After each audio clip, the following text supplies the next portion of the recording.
চাঁদে পারমাণবিক চুল্লি নির্মাণের পরিকল্পনা নাসার।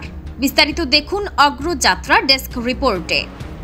চাঁদে পারমাণবিক চুল্লি নির্মাণের পরিকল্পনা করছে মার্কিন মহাকাশ গবেষণা সংস্থা নাসা। মার্কিন গণমাধ্যমের বরাতে এ খবর জানিয়েছে বিবিসি। প্রতিবেদন মতে 2030 সালের মধ্যে চাঁদে পারমাণবিক চুল্লি নির্মাণের পরিকল্পনা বাস্তবায়ন করবে নাসা। চাঁদের পৃষ্ঠে মানুষের বসবাসের জন্য একটি স্থায়ী ঘাঁটি তৈরি করতে চায় যুক্তরাষ্ট্র। পারমাণবিক চুল্লি নির্মাণের পরিকল্পনা তারই অংশ। নিউ ইয়র্ক টাইমসের মতে 100 কিলোওয়াট ক্ষমতা সম্পন্ন একটি পারমাণবিক চুল্লি তৈরির লক্ষ্যে বিভিন্ন কোম্পানির কাছে দরপত্র আহ্বান করেছেন নাসা প্রধান। এটা তুলনামূলকভাবে ছোট।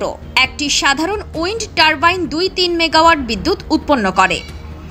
চাঁদে বিদ্যুতের উৎস হিসেবে পারমাণবিক চুল্লি তৈরির ধারণাটি নতুন নয়। চলতি বছরের মে মাসে চীন ও রাশিয়া ঘোষণা দেয় তারা 2035 সালের মধ্যে চাঁদে একটি স্বয়ংক্রিয় পারমাণবিক বিদ্যুৎ কেন্দ্র নির্মাণের পরিকল্পনা করতে যাচ্ছে।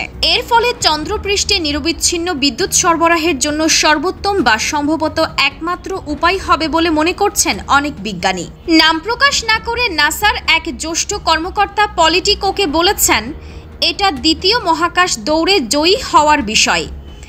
নাসাকে 60 দিনের মধ্যে একটি প্রকল্প নেতৃত্ব নির্বাচন এবং শিল্প খাতে আলোচনা শুরু করার নির্দেশ দেওয়া হয়েছে। চুল্লিটি 2030 সালের মধ্যেই চালু করার লক্ষ্য নেওয়া হয়েছে, যে সময়ের কাছাকাছি চীন তাদের প্রথম নভোচারীকে চাঁদে পাঠানোর পরিকল্পনা করছে।